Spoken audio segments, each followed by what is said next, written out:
Thank you so much, Ella. It's just a privilege to be here. I mean, everybody on this call is heroically working to support the people who need it most in this country at the perfect time. So I feel really fortunate to be here with you all. Thank you so much.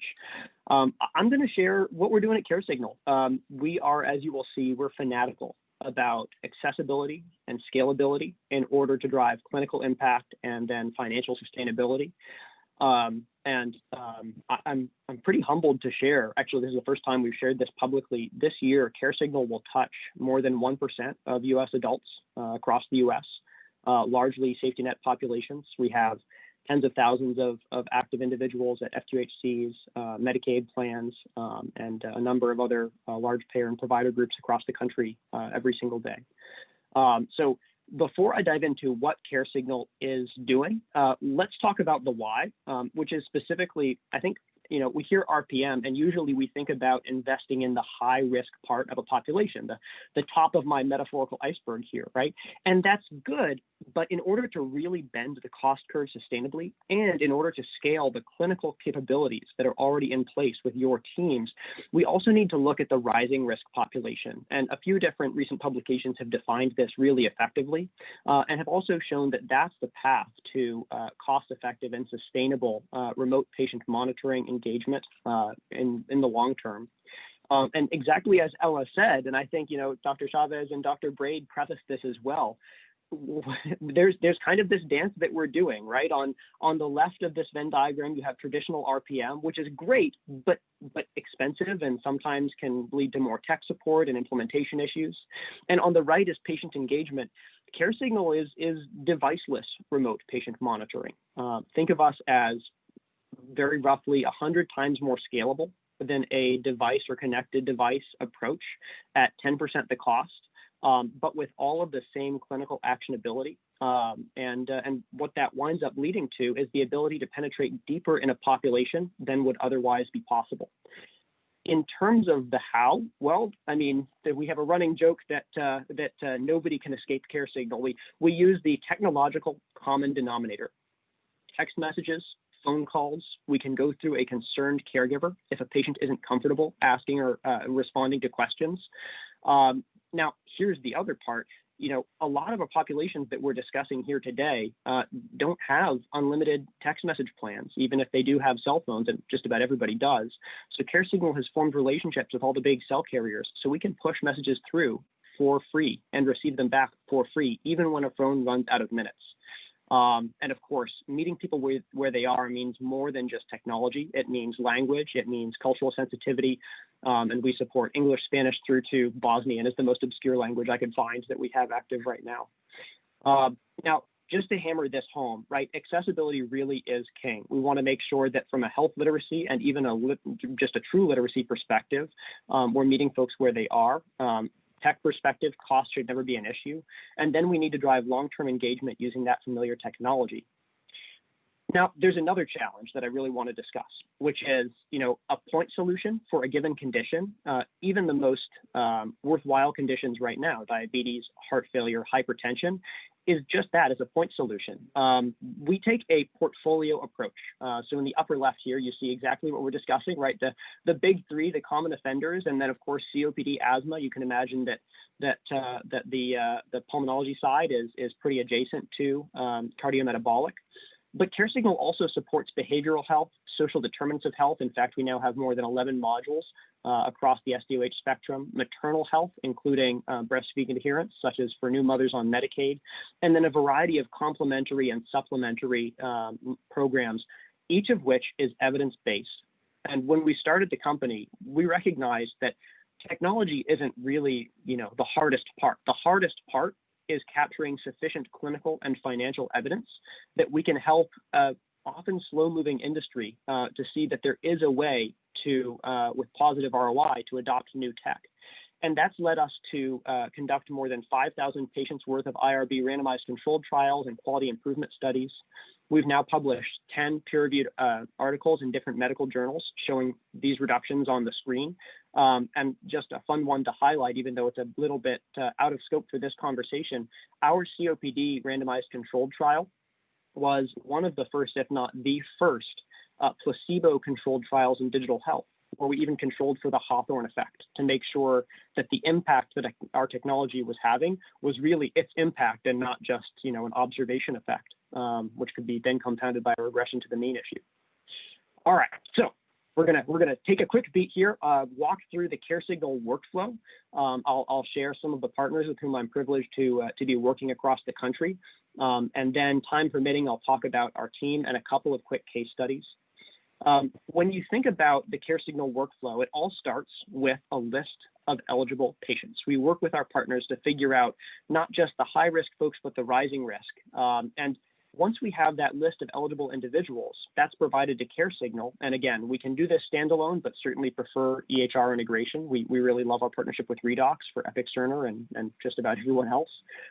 Then our team reaches out of engagement specialists, reaches out white labeled, and enrolls those patients. And this team is 11 part-time people right now. They'll make 6,000 to 12,000 calls to patients and members across the country this week. And we're reaching out to educate these patients or members on this new free program that their provider, even a specific care team provider, has for them to keep their heart healthy, to keep their blood sugar in check, to keep their mood well managed. The patients then enroll and begin interacting with our automated technology. Remember, accessible, scalable, automated. That's where the text messages and phone calls come in, even for populations that have pay-as-you-go phones. And as those responses are provided by the patients, the patient-reported outcomes, blood sugars, breathing day over day, mood, pedal edema, nocturnal dyspnea, all at a fourth grade reading level, then CareSignal can do one of two things. One, if we're integrated with the EHR, we can inform the existing workflows of those care coordination or care management teams, and that can be escalated to providers as necessary.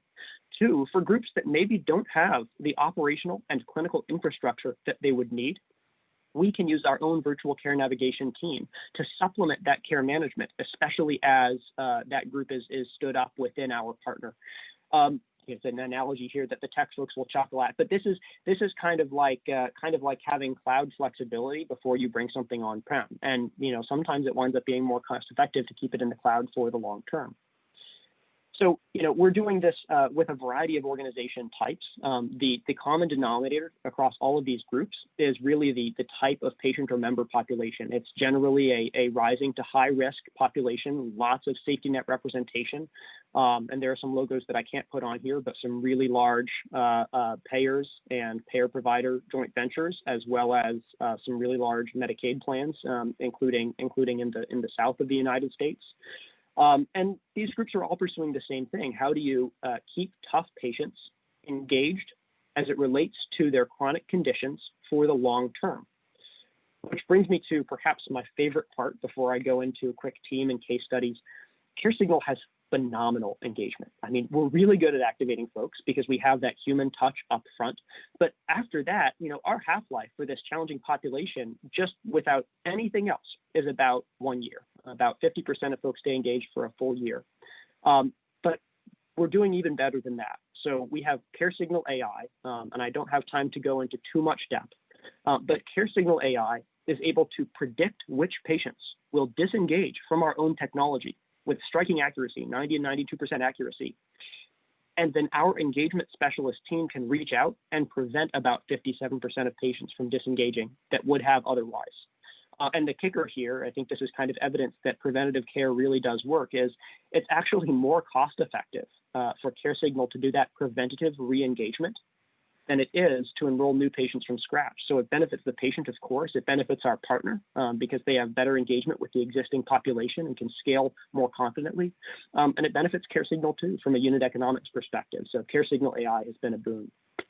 Now, something that I think Adaptation Health is rightfully focused on is the importance of equity and diversity. I'm really pleased that CareSignal is more than 50% minority and female as a team. We conduct yearly reviews to make sure from a salary and equity compensation perspective that there is gender parity, which is a passion of mine, frankly. And I'm really pleased to work with my founding team as CareSignal scales. All right, so now we're going to shift into a few quick case studies to give you a sense of exactly how flexible we are at scaling deviceless remote patient monitoring to different population types. I'll actually start here with the largest federally qualified health center in Colorado. In Colorado, we're privileged to work with Stride, a very large behavioral health provider, and other organizations supporting all safety net populations. This is kind of a prototypical use case. It starts with just one or two conditions, diabetes and hypertension, scales from there.